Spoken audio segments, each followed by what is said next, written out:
नमस्कार सभी लोगों को। और आज मैं आपके सामने हूँ एक नई वीडियो लेकर रिलेटेड टू साइकोलॉजी।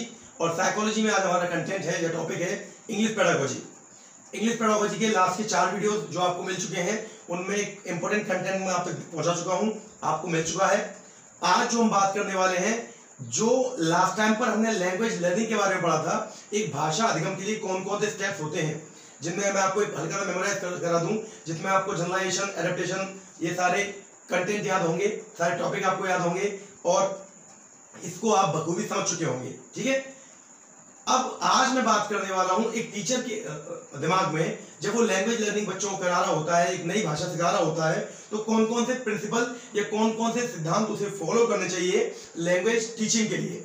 तो आज का हमारा टॉपिक है प्रिंसिपल ऑफ लैंग्वेज टीचिंग और इंग्लिश पेडागोजी का एक इंपॉर्टेंट टॉपिक है। मैं आपको एक बात और क्लियर कर दूं, ये कंटेंट इंग्लिश पेडागोजी इंग्लिश में जरूर है, लेकिन हिंदी पेडागोजी में भी इसका पूरा योगदान है।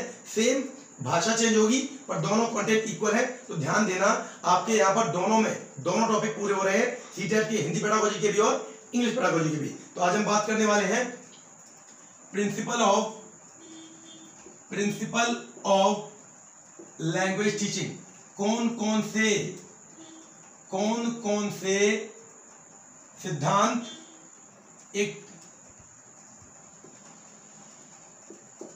टीचर को जानने चाहिए, कौन कौन से प्रिंसिपल इंप्लीमेंट करने चाहिए जब वो बच्चों को पढ़ा रहा होता है या नई भाषा सिखा रहा होता है। कुछ प्रिंसिपल हैं जो मैं आप तक पहुंचाना चाह रहा हूं और आपको उन्हें समझना चाहिए, थोड़ा ध्यान दीजिएगा। ठीक है, तो फर्स्ट है इसके अंदर, विदाउट डिले मैं आपको बता दूं, कंसीडर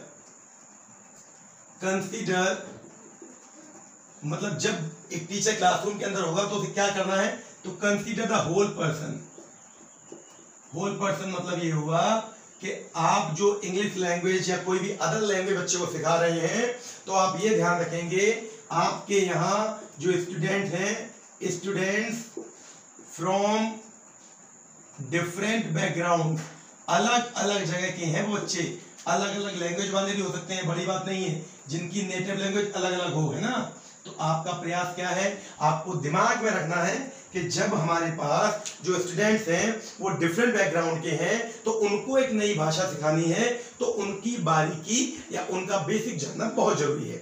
मुझे क्योंकि एक को भाषा नहीं सिखानी, मुझे 2 बच्चों को नहीं सिखानी, मुझे क्लासरूम के हर बच्चे को वो लैंग्वेज देनी है जो लैंग्वेज में लेकर आया हूँ, जो लैंग्वेज में बच्चों को पढ़ाना चाह रहा हूँ। तो इसका मतलब क्या हुआ, इंग्लिश लैंग्वेज अगर मैं देना चाह रहा हूं तो मुझे हर पर्टिकुलर क्लासरूम के बच्चे के ऊपर ये फोकस करना पड़ेगा और हर बच्चे को मुझे बेसिकली जानना पड़ेगा, तब जाकर मैं इसे अच्छे रूप में इंप्लीमेंट कर पाऊंगा। और ये भाषा अधिगम के लिए या लैंग्वेज लर्निंग के लिए बहुत ही इंपॉर्टेंट टॉपिक है। ठीक है, उसके बाद अगर बात करें, दूसरा जो प्रिंसिपल है लैंग्वेज लर्निंग, जो भाषा लर्निंग है, is both habit forming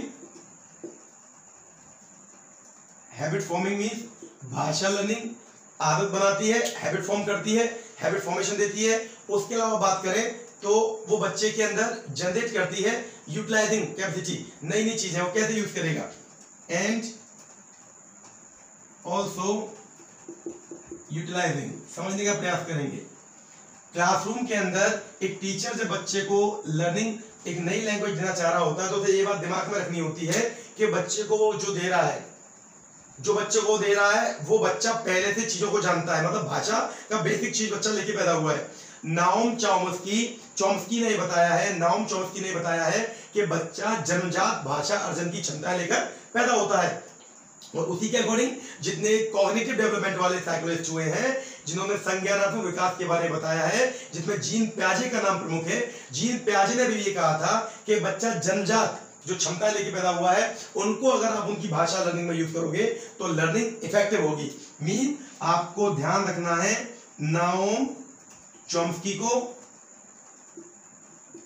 and gene प्याजे के उस कॉग्निटिव डेवलपमेंट के थ्योरी को है कि बच्चे को अगर आप भाषा सिखाना चाहते हो तो ये ध्यान रखो, ये भाषा अर्जन की क्षमता लेके पैदा हुआ है। ये नाओम चॉम्स्की ने कहा है और जीन प्याजे ने कहा है कि बच्चे का होता है कि बचपन से बच्चा भाषा के कुछ शब्दों को या कुछ बेसिक रूल्स को लेकर पैदा होता है। तो इसका मतलब क्या है, आपको ये ध्यान में रखना है कि उसके अंदर वो चीजें पहले से हैं, उससे रिलेटेड कंटेंट की कुछ बातें उसके अंदर पहले से हैं, भाषा को वो पहले से जानता है। लेकिन आपको क्या करना है, आपको ये ध्यान में रखना है कि आपको उस कॉग्निटिव डेवलपमेंट के फैक्टर को, आपको नाउम चॉम्स्की की उस बात को कि बच्चे लैंग्वेज लर्नर होते हैं, जन्मजात लैंग्वेज लर्नर होते हैं, उसको दिमाग में रखते हुए अपनी लैंग्वेज के बेसिक एस्पेक्ट्स को उन तक अच्छी तरह पहुंचाने का प्रयास करना है। यानी आपको बिल्कुल नहीं भूलना है, आप जो उसे सिखा रहे हो वो पूरी तरह उसके लिए नया नहीं है, उससे जुड़ी बातें, बेसिक भाषा से जुड़ी बातें वो जानते हैं। ठीक। थर्ड रूल में अगर बात करूं तो वो है कीप स्टूडेंट्स इन्वॉल्व्ड। यानी क्या कहना चाह रहा हूं मैं, आपको विद्यार्थियों को इन्वॉल्व करना पड़ेगा, क्योंकि अगर क्लास चाइल्ड सेंटर्ड है, आज के टाइम में ध्यान रखिएगा, क्लास ही बताई गई है, एजुकेशन चाइल्ड सेंटर्ड है, तो कीप स्टूडेंट इन्वॉल्व का मतलब ये हुआ अप्रोप्रिएट रेशियो लेकर आपको ध्यान रखना है कि डेफिनिट रेशियो लेके चलना है किसमें, क्लासरूम के अंदर। वो डेफिनिट रेशियो क्या होगा, ये कहा गया है definite ratio of interaction. Classroom में आपको ये ध्यान रखना है कि जो बच्चों से इंटरेक्शन हो रहा है उसका एक निश्चित रेशियो होना चाहिए, टीचर के बोलने का और बच्चे का बोलने का। जो क्या तय किया गया है कि आज के टाइम में 50% टीचर बोलेगा या टीचर बोलेंगे और उस 50% बोलेंगे बच्चे या चाइल्ड। ठीक है। तो क्या बताना चाह रहा हूं, अगर आपको ये मालूम है, एक टीचर को ये मालूम है कि भाई अगर आप लैंग्वेज सिखा रहे हो तो आप ही मत बोलते रहो, आप ही मत बोलते रहो, बच्चे को मौके दो। और ये सच है, भाषा उतनी प्रभावी होगी जितना बोलने का मौका दिया जाएगा। और ये एक रूल भी है कि स्टूडेंट इन्वॉल्व, क्योंकि चाइल्ड सेंटर्ड क्लास है तो बच्चों का इन्वॉल्वेशन बहुत जरूरी है, बच्चों का इन्वॉल्व होना बहुत जरूरी है। और एक टीचर के नाते आपको ये समझना चाहिए कि बच्चों को कैसे आप इन्वॉल्व करेंगे। ठीक है। आप उनको जितने ज्यादा मौके देंगे, आप उनको जितने ज्यादा बोलने के चांसेस देंगे, वो उतना इफेक्टिव बोल पाएंगे। आपको अपनी बातों को पहुंचाना है और फिर उन्हें सुनना है उन बच्चों के थ्रू। बच्चों को मौका दोगे, रिजल्ट इफेक्टिव आएगा, आपका जो प्रयास है वो सार्थक सिद्ध होगा और आपका जो टारगेट है, जो पर्पस है, जो आपने एम्स लिए हैं अपनी एजुकेशन के, वो आपको पूरे होते हुए दिखाई देंगे। ठीक है। तो मैं आपको दोबारा बता दूं, कंसीडर द होल पर्सन पहला प्रिंसिपल लेके चलना है, आपको हर बच्चे को इंडिविजुअली चेक करना है। Language learning is both habit forming and also utilizing. Noam Chomsky और जीन पियाजे की बात को ध्यान में रखना है कि बच्चे के अंदर वो चीजें पहले से मौजूद है, आपको उन्हें ग्रोथ करवाना है। Keep student involve, child centred class लेके चलनी है। अकेले आपको खुद नहीं बोलते रहना है, खुद बोलते रहना है ना, आपको अकेले नहीं बोलना है, उनको बोलने के मौके देने हैं। और वो रेशियो मैंने नीचे लिख दिया है। उसके बाद अगर मैं आगे बात करूं तो टीच ऑल 4 लैंग्वेज स्किल, अगला प्रिंसिपल अपना है, आपको बच्चे को ट्राई करना है पूरा आपको केवल एक भाषा के चरण पे ध्यान नहीं देना, भाषा की एक स्किल पे ध्यान नहीं देना, आपको जो भाषा सिखाने में जो चारों स्किल्स काम में आती हैं उन चारों पे ध्यान देना है। तो टीच ऑल 4 लैंग्वेज स्किल। अब दिमाग में आ रहा होगा भाषा की वो 4 स्किल्स कौन कौन सी हैं। मैं आपको बता दूं, आपको बच्चे की लर्निंग एबिलिटी वो अगर बढ़ानी है, आपको लैंग्वेज लर्निंग एबिलिटी, तो चारों स्किल्स पे ध्यान देना है, जिनमें मैं बात करूं तो सुनना, जिसे हम बोलते हैं लिसनिंग, सुनना। दूसरा होता है बोलना, स्पीकिंग। तीसरा होता है पढ़ना, मीन रीडिंग। और चौथा होता है लिखना, मीन राइटिंग। और अगर मैं आपको बताऊं, इस पे कई बार क्वेश्चन पूछा गया है कि भाषा अधिगम के या भाषा लर्निंग के जो 4 चरण हैं उनका सीक्वेंस क्या है। तो ध्यान रखिएगा, सुनना सु, बोलना बो, पढ़ना प और लिखना लि। तो सुबोपली से आप याद कर सकते हैं अपनी याद का जानकारी के लिए। और वैसे बोलूं तो एक तरीका और है, समझिए, लिसनिंग स्पीकिंग, जब वो सुनेगा, जो टीचर ने बोला, किसी ने बोला सुनेगा, तब उसे बोलेगा। जब बच्चा सुनेगा तभी तो बोलेगा, और जब बोलेगा अच्छा सुना होगा और बोल रहा है उसे, तो सुनने के बाद उसे अच्छा पढ़ेगा भी। और इन तीनों को यूज करके वो अपने आप को अच्छा लिखने में भी ध्यान देगा। इसमें एक चीज और ऐड ऑन कर दूं, एल और आर जो हमारी है, लिसनिंग और रीडिंग, ये हमारी रिसेप्टिव स्किल्स हैं। मीन बता रहा हूं आपको, स्किल्स जो हमारी 4 है लैंग्वेज की, 2 रिसेप्टिव है L और R, और आपकी S और W जो है ये आपकी प्रोडक्टिव है। मैं आपको दोनों क्लियर कर दूं, एक बताऊंगा, आपको रटना नहीं है, ये नहीं करना कि कौन सी रिसेप्टिव क्यों है वो समझे। आप मुझे बताएं लर्निंग, लिसनिंग और रीडिंग, सुनना और पढ़ना, ये रिसेप्टिव क्यों है? जब बच्चा अच्छा सुनेगा उसे सुनेगा किसी और से जो वो ग्रहण करेगा उसे बोलेंगे रिसेप्टिव। अच्छा सुना तो अच्छा पढ़ा, गलत सुना तो गलत पढ़ा। अगर किसी बच्चे को एक टीचर ने, जो मैं ज्यादातर लोगों से बात करता हूं, मैंने बहुत से गांव में जो बच्चे पढ़ते हैं मैंने देखा है वो TALK टॉक को टॉल्क, WALK वॉक को वॉल्क बोलते हैं। जब पूछा तो क्यों, रीजन क्या था? जब जो सुना टीचर के थ्रू सुना टॉल्क तो वही पढ़ा टॉल्क, जब टॉल्क पढ़ा और टॉल्क सुना तो लाइफ टाइम वही बोलते रहे, ज्यादा सुना वैसा पढ़ा। मेरी बात समझिएगा। सेम थिंग ये रिसेप्टिव क्यों मानी गई है? ये सुनने पर आ रही हैं, दूसरों से मिल रही हैं, दूसरों से आ रही हैं, और ये वो खुद अपने आप को ग्रूम कर रहे हैं, खुद ग्रूम कर रहे हैं, खुद बढ़ा रहे हैं, खुद अपने आप को और बढ़ा रहे हैं, खुद अपने आप को और अच्छा कर रहे हैं। किसमें? बोलने में और लिखने में। ये प्रोडक्टिव स्किल है, इनमें आपको सपोर्ट मिल सकता है पर आप पूरी तरह डिपेंड नहीं होते। ये आपकी कब ग्रोथ करती हैं? जब दूसरे आप पे, दूसरों पे डिपेंड होती है। ठीक है, तो मैंने क्या बोला, LR यानी हमारी जो लिसनिंग और रीडिंग है वो रिसेप्टिव स्किल्स हैं।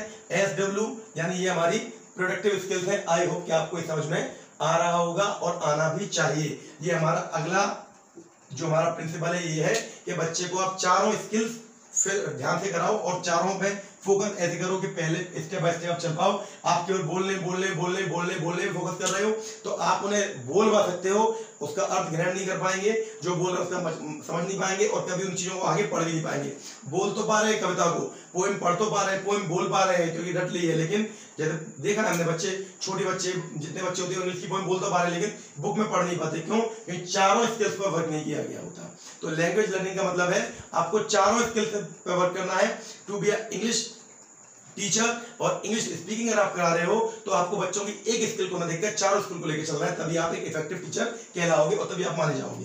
तो अगला है go from known to unknown. ये भी इंपोर्टेंट नियम है, हिंदी में लिख दे रहा हूं तो आप और समझ जाओगे। नोन टू अननोन ये प्रिंसिपल है ज्ञात से अज्ञात की ओर। ये नॉलेज का भी है, ये लर्निंग में भी काम आता है, लैंग्वेज में भी काम आता है। कैसे? समझिए जरा, ये प्रिंसिपल कहां काम करता है वो समझने का प्रयास करें। आप बच्चे को, एक नई भाषा वाले बच्चे को, एक बच्चा जो अपनी नेटिव लैंग्वेज जानता है उसे नई लैंग्वेज सिखाते हो ना, तो नई लैंग्वेज कैसे सिखाओ? आप नई लैंग्वेज ऐसे सिखाओ कि आप उसको जो लैंग्वेज जानता है उसे भुलाओ मत, उसे यूज करो अननोन के लिए। कैसे करोगे? मैं आपको अपना एग्जांपल दे रहा हूं जो मैंने किया, जो मैं करता हूं, जिससे मुझे बेनिफिट मिला है। जैसे एग्जांपल के लिए जहां मैं लोगों को पढ़ा रहा हूं, बच्चों को अवधि बोलते हैं और छोटे बच्चे हैं, अवधि अलग भाषा है, मैं बिल्कुल नहीं जानता था। अब मैंने उनकी अवधि छुड़वाना शुरू किया होता तो शायद हो सकता है कि वो मेरी नई लैंग्वेज को कैप्चर नहीं करते, नहीं सीखते। वो शुद्ध हिंदी जो थोड़ी बहुत है, वो जो हम यहाँ बोल लेते हैं, या इंग्लिश के वर्ड जो हम यूज करते हैं, उनमें उनका इंटरेस्ट नहीं आता। तो मैंने क्या किया, मैं एग्जांपल आपको दूं।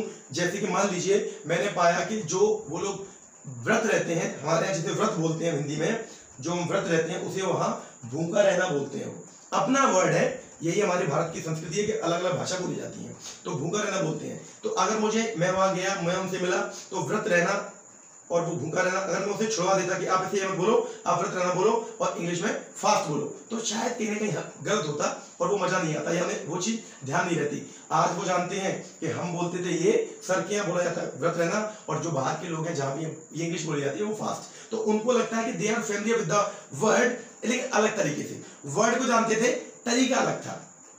तो ये आपको करना है, आपको नोन टू अननोन ले जाना है, जो वो जानते हैं उसको आपको अननोन की तरफ ले जाना है। या एग्जांपल के लिए अगर बच्चा जानता है, हिंदी में कलम बोलते हैं, कलम, वो पेन नहीं जानता, तो आप इसे उठाओ, बोलो बच्चों ये कलम है, इसे इस भाषा में पेन बोलते हैं, क्या पाओगे? ये पाओगे। नेक्स्ट टाइम वो आप जब उसे रिपीट करोगे तो वो कलम को पेन बोलेगा, क्योंकि आपने उसकी टच वाली भाषा जो थी, जो उसकी खुद की भाषा थी, उससे ऐड ऑन कर दिया। और मुझे भी इसका बहुत फायदा मिला है उन बच्चों के ऊपर। Now they are very aware to all the new words of English and Hindi as well. Awadhi भी जानते हैं, अवधि छुड़वाई नहीं, हिंदी भी आ रही है और अंग्रेजी भी वो सीख रहे हैं, प्रयास कर रहे हैं। तो मैं क्या बताना चाह रहा हूं, मैं केवल ये कहना चाह रहा हूं कि आपको जाना कहां है, known to unknown.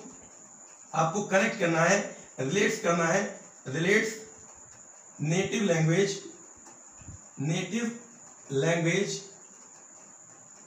To the new one, यानी L1 को L2 से कनेक्ट करना है अच्छी तरह, नोन टू अननोन, तो लर्निंग आपको प्रभावी होगी। मैं आपको दोबारा बता दूं, जो कॉन्क्रीट है उनके चारों ओर, जो कॉन्क्रीट है, कॉन्क्रीट टू एब्स्ट्रैक्ट आपको चलना है, एब्स्ट्रैक्ट, और बार बार आ चुका है कॉन्क्रीट जो आपके चारों ओर मौजूद है, जिन्हें आप ज्ञानेंद्रियों से छू के टच कर पाओगे, फील कर लो, टच कर पाओ, देख पाओ, वो सब कॉन्क्रीट नाउन है, यानी सॉलिड कॉन्क्रीट। और एब्स्ट्रैक्ट क्या है? इमोशन।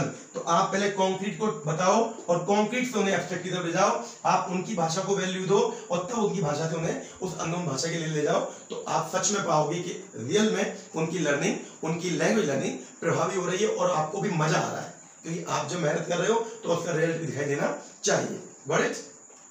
अगला रूल अगर बात करें, अगले प्रिंसिपल की बात करें, तो ये भी अपने आप में बहुत वैल्यूएबल है। ये सारे प्रिंसिपल क्लासरूम में इफेक्टिव लर्निंग के लिए हैं और बार बार पूछे जाते हैं, बार बार पूछे जाते हैं। और कहीं हम घबराहट में, मैंने आपको बोला रटना नहीं है, खुद को क्लासरूम में मान लो, खुद को क्लासरूम में कैसे डालोगे, बच्चों के सामने कैसे अपने आप को रिप्रेजेंट करोगे, एक अच्छे टीचर के नाते आपका क्या फर्ज बनता है वो दिमाग में रहेगा ना, तो you will get the real output from your student. समझिए मेरी बात को।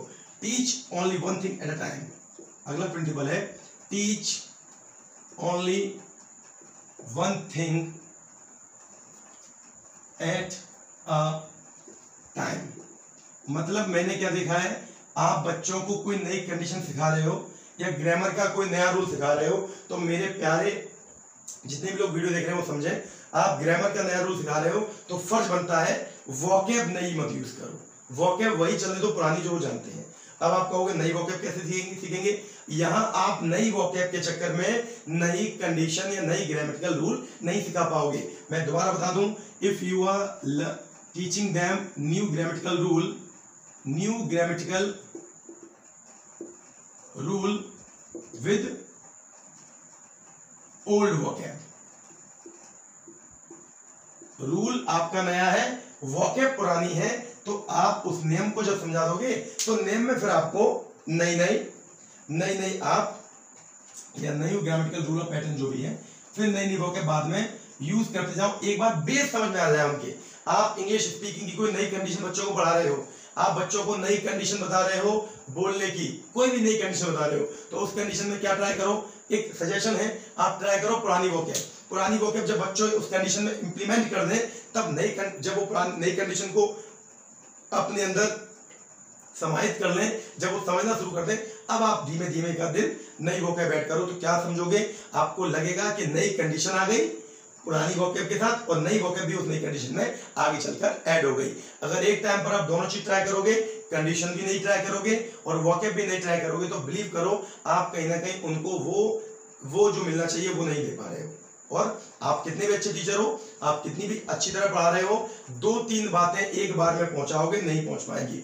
मैं यहीं पर आपको एग्जांपल दूं, आप मैच्योर हो, वो तो बच्चे हैं, आप प्योर मैच्योर हो, यहीं पर मैं अब इसको छोड़कर पहुंच जाऊं जीन प्याजे के लिए, या इनको छोड़कर पहुंच जाऊं मैं कोहलबर्ग की थ्योरी को ले लूं या वाइगोत्स्की की थ्योरी को ले लूं, या मैं ले लूं स्किनर या पैवलोव की थ्योरी, तो आपको लगेगा इंग्लिश पेडागोजी पढ़ रहे थे, ये थ्योरी क्या से आ गई, तो आप ना पेडागोजी के रह पाओगे ना उस थ्योरी के। भाषा अधिगम भी ऐसा ही है, लैंग्वेज लर्निंग भी ऐसा ही है, नया दोगे, 2-3 चीज नई एक साथ दोगे, वो बच्चा है उसको वो गलत लगेगा। आप नया दो, पुराने के साथ, पुराना नए में मैच करेगा, नया पुराने के साथ जब मिल जाएगा, जब वो नए को अच्छी तरह सीख लेगा, तब आप और कुछ नया उसके साथ ऐड ऑन कर लो। ये आपकी खुद की स्ट्रेटेजी होनी चाहिए, या आपकी खुद की स्किल होनी चाहिए। नेक्स्ट समझिएगा। अब अगला क्या है, अगला है रूल्स आर एसेंशियल,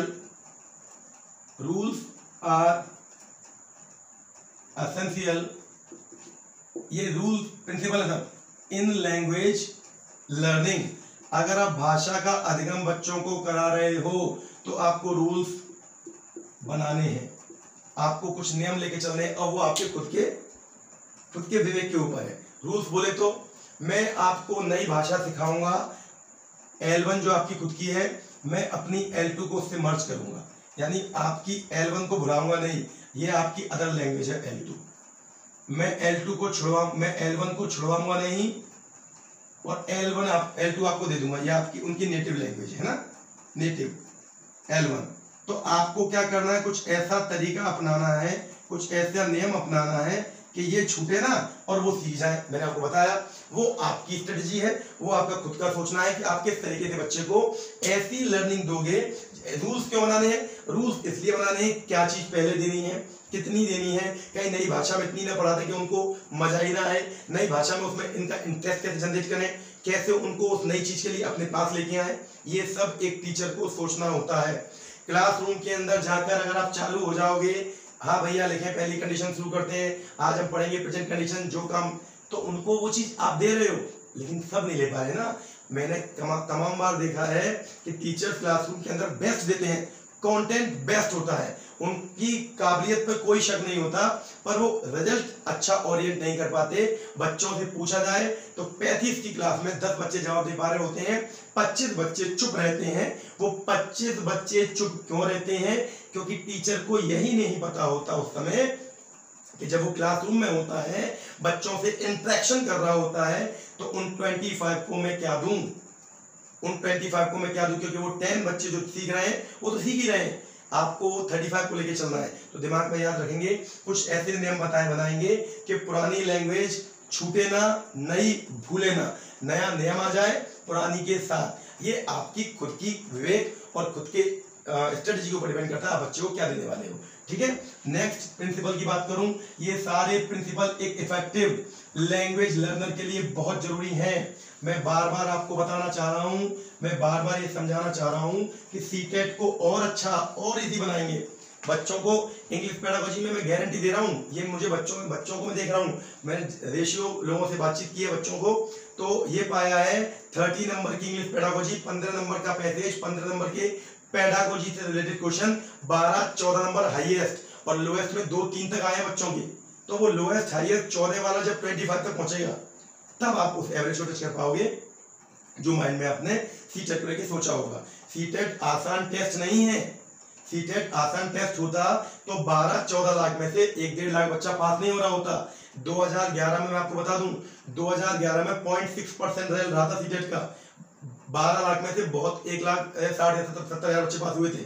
हाथ जोड़कर रिक्वेस्ट की गई टीचर्स के द्वारा, लोगों के द्वारा, तब टाइम ज्यादा बढ़ा है, टाइम एक्स्ट्रा दिया गया है, और कंटेंट में भी थोड़ा हाथ नीचे कर लिया उन लोगों ने, लूज कर लिया है, लेकिन लूज में भी उन्होंने इतना लूज नहीं किया। इसलिए बोलना चाह रहा हूं, फोकस कीजिए, नंबर अच्छे आएंगे, बहुत अच्छे आएंगे, दिमाग थोड़ा प्रयोग कीजिए। अगला अगर बात करूं, अगला नियम है errors will occur in a language, errors will occur in a language. आप कोई भाषा का ज्ञान बच्चे को दे रहे हो तो दिमाग से ये निकाल देना कि वो गलती नहीं करेगा, वो गलती करेगा, वो गलती करेगा, पर आपको उस टाइम पर क्या करना है, आपको बी सेलेक्टिव, आपको तुरंत उसने गलती की बताना नहीं है, आपको सेलेक्टिव बनना है इन एरर करेक्शन। गलती आप ठीक कर रहे हो, लेकिन आपको गलती अपने ऐसे ठीक करनी है कि आपको बच्चे का ज्यादा सपोर्ट मिले, है ना। एरर करेक्शन में आपको सिलेक्टिव बनना है।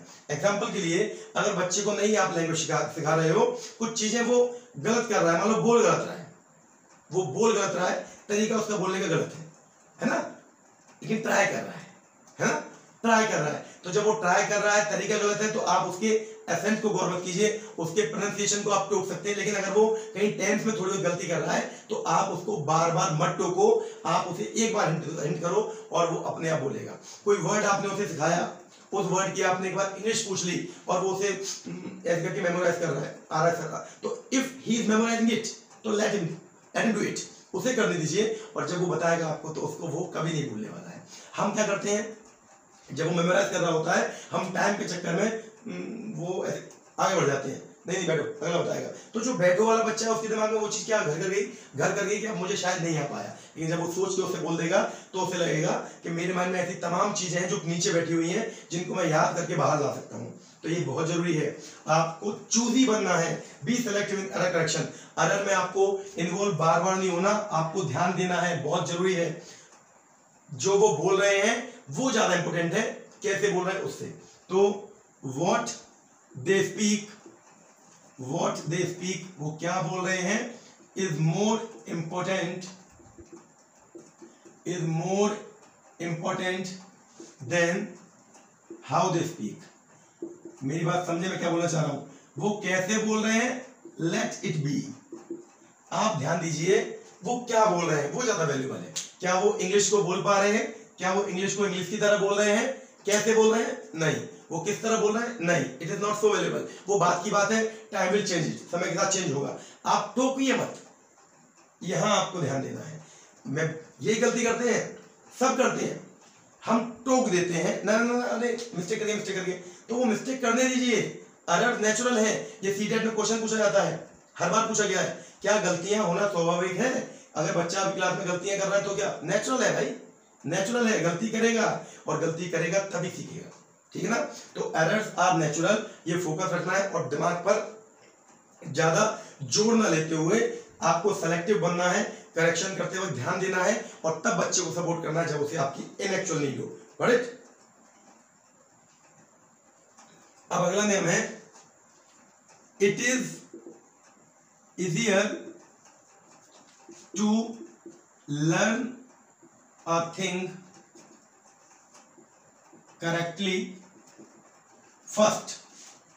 इसको भी समझे, बहुत इंपॉर्टेंट है।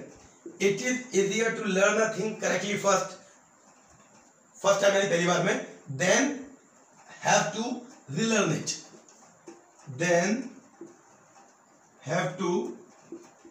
relearn it। इस नियम को भी समझे, इस प्रिंसिपल को भी फोकस करें। क्या बोलना चाह रहे हैं, it is easier to learn a thing correctly first time than have to relearn it. मतलब जब आप किसी काम को, भाषा के किसी पैराग्राफ को या किसी को आप पहली बार पढ़ रहे होते हो, पहली बार, अगर पहली बार में टीचर ने आपको सही पढ़वाया है तो आपको रिलर्न करने में प्रॉब्लम नहीं होगी। पहली बार सटीक आ गया, हर बार सटीक आएगा। पहली बार मिस्टेक हुई, टीचर से ही गलती हो गई। कई बार देखा गया है कि बोर्ड पर कोई वर्ड अगर टीचर गलत लिख जाते हैं तो बच्चे ने अगर वो गलत उतार लिया और टीचर ने उसे गलत चेक भी कर दिया तो बार बार वो गलती रिपीट होगी। कब तक, जब तक उसे बार बार इस चीज के लिए नहीं टोका जाएगा कि इट वॉज अ मिस्टेक, और वो जब ये समझ जाएगा तो इसका मतलब क्या हुआ, क्यों ना पहली बार में ही अच्छा दिया जाए, पहली बार में ही ठीक दिया जाए। तो मैं बताना चाहूंगा inductive and deductive method should be used. अब मैं आपको एक बात समझा दूं, ये मेथड यहां पर आगे भी आएंगे तो इनको दिमाग में बिठा लीजिएगा। हिंदी में बोलते हैं आगमन, इंग्लिश में बोलते हैं, हिंदी में बोलते हैं निगमन। आगमन निगमन में एक समझा दूं, दूसरा अपने आप याद हो जाएगा आपको। इंडक्टिव और डिडक्टिव मेथड टीचर ऐसे यूज करे कि बच्चे को मैक्सिमम सही चीज दे पाए। पहली बार में सही देगा तो रिलर्न में उसे प्रॉब्लम नहीं होगी, रिलर्न में प्रॉब्लम नहीं होगी तो वो बार बार अच्छा ही पढ़ेगा। जैसे मैंने एग्जांपल दिया, एक बार टॉल बोल दिया तो भैया वो टॉल की है, ईश्वर उतर ब्रह्मा जी उतर के आ जाए, वो टॉल की है। कब तक, जब तक अच्छे लोगों के बीच में जाकर वो उसे नहीं समझेंगे। क्योंकि बच्चे बचपन में टीचर ने बोर्ड पे लिख दिया, अपने माता पिता से लड़ाई कर लेते हैं, झगड़ा कर लेते हैं, नहीं मेरी मैम ने बोला है। मैंने खुद एग्जांपल देखे हैं। कुछ छोटे बच्चे को अगर मैं कुछ नई चीज बता दूं कि बेटा आपकी मैम गलत कर गई हैं तो वो बच्चे आर्ग्यूमेंट करते हैं, नहीं मैम डांटेंगी। मैम क्यों डांटेंगी, मैम इसलिए डांटेंगी, उनके माइंड में पैरामीटर फिक्स है कि मेरी मैम ने बोर्ड पे गलत कभी नहीं किया। तो मैंने क्या बोला, इसका मतलब क्या है, टीचर को ये सोचना है कि पहली बार में उन्हें अच्छा दे ताकि रिलर्न भी अच्छा हो। लैंग्वेज में ये बात कर रहा हूं और हर जगह बात लागू होती है। अब मैंने बोला इंडक्टिव मेथड समझिए, एग्जाम्पल के लिए मैं आपको समझाऊं, आपके समझ में आएगा। दो तरह के मेथड है, example to rule, rule to example. Inductive समझा दूं, डायरेक्ट अपने आप आ जाएगा। मान लीजिए टीचर ने लिखा बोर्ड पर, देखो बच्चों मैं क्या लिखता हूं, मैंने लिखा राम पेन, मैंने लिखा फिरोजाबाद, मैंने लिखे सारे वर्ड और एटसेट्रा। अब बताओ बच्चों ये क्या है, तो बच्चे बोले सर ये नाम है। राम क्या है सर, राम नाम है, पेन भी नाम है और फिरोजाबाद भी नाम है। क्लास 4 या 5 के बच्चे को पढ़ा रहे हो तो उसने बोला ये व्यक्ति का नाम है, ये पेन क्या है, ये वस्तु का नाम है, फिरोजाबाद सर एक जगह है, एक जगह का नाम है। अब आपने क्या किया, आपने बोला अच्छा वेरी गुड, ये सब नाम है बच्चों, ये सब नाम है ना। तो ध्यान दीजिए बच्चों, इन सभी नाम को क्या बोलते हैं, नाउन बोलते हैं। आपने पहले क्या दिया उन्हें, एग्जाम्पल दिया, उसके बाद क्या लेके आया आप, प्रिंसिपल लेके आए। तो एग्जाम्पल से जब आप प्रिंसिपल की तरफ जाते, एग्जाम्पल से आप रूल की तरफ जाते हैं, एग्जाम्पल से आप नियम बना देते हैं, उसे आप बोलते हैं इंडक्टिव। और जब आप इसे पहले बताएं, ये बातें बताएं जो जनरली हम लोग क्लासरूम में करते हैं, उसे बोलते हैं डायरेक्टिव। तो मेरा क्या कहना है, क्लासरूम में जो चला आ रहा है इनहेरिटेंस जो हमें मिला है, उसको चेंज कर सकते हैं ना अकॉर्डिंग टू नीड। हमें जब ये मेथड थोड़ा बताया, हमेशा किताब में सब ये दिया होता है, noun is the name of a person, place और थिंग, एग्जांपल रामपेन आगरा, पहले बाद में एग्जांपल, पहले थ्योरी, डायरेक्टिव। हम क्यों कर रहे हैं भाई, मुझे क्यों करना है, मैं तो इसमें पहले करूं। डिपेंड ऑन टीचर्स आइडियोलॉजी, आपका विवेक क्या कहता है, आप किस चीज को लेकर चलते हैं, उस पर डिपेंड करता है। तो इंडक्टिव मेथड और डायरेक्टिव मेथड यूज करने चाहिए, और ये मेथड पूछे भी जाते हैं बार बार। उदाहरण से थ्योरी एक को याद कर लो। मैंने बोला इंडक्टिव क्या है, मैंने लिखा भी अभी आपसे, आपने एग्जांपल दिए, एग्जांपल के बाद थ्योरी दे दी, तो ये सब नाउन है, ये हो गया इंडक्टिव, आगमन हो गया हिंदी में। मैंने आपको दोबारा बता दिया, ये सारी जो प्रिंसिपल है हिंदी लैंग्वेज में भी। आई होप कि आपको इंग्लिश पेडागोजी का ये वीडियो समझ में आया होगा। मैं आपको फिर एक बार विश्वास दिला दूं, सीटेट से रिगार्डिंग मैं बार बार बोलता हूं, देखिए मैं इंटरनली अपनी फीलिंग बता रहा हूं। सीटेट के एग्जाम के बाद आप वीडियो देखेंगे टाइम निकाल के, कुछ लोग होंगे जो वीडियो, तब आप कहेंगे यार ये काश पहले देख लिया होता। तो पहले देखिए, काश कहने का मौका नहीं आएगा। आपका कंटेंट आपको सॉलिड मिल रहा है, ये सब पेपर में आएगा। और जैसा मैंने बोला है 20 to 30 of जून मैं आपको लास्ट ईयर के पेपर सॉल्व कराऊंगा तरीके से, ऑन बोर्ड ऐसे ही पूछ के बता के। अच्छा लगेगा आपको सीटेट के एग्जाम में बैठते हुए घबराहट नहीं होगी। I assure you, I believe you. ठीक है, तो उम्मीद करता हूं अगर वीडियो पसंद आए लाइक कीजिए, चैनल को सब्सक्राइब कर लीजिए, बेल आइकन को भी दबा दीजिए ताकि आपको वीडियो मिलते रहे। ठीक है, उसके बाद जिन लोगों को पर्सनली मैं नहीं बोल पा रहा हूं या नहीं जानता हूं, तो उनको आप शेयर करें ताकि उनको भी सीटेट में अच्छा कंटेंट मिले। मेरा टारगेट केवल और केवल अच्छे टीचर समाज को दिलवाना, दैट्स माय मेन मोटो।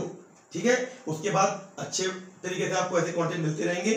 ठीक है, कोई डाउट लगता है, कंटेंट छूट गया, कमेंट करें, कमेंट में सजेशन करें, सजेशन मुझे देंगे, मुझे अच्छा लगेगा और मैं उसे आगे इंप्लीमेंट भी करूंगा। ठीक है, मिलते हैं कल एक नए वीडियो के साथ। Thank you.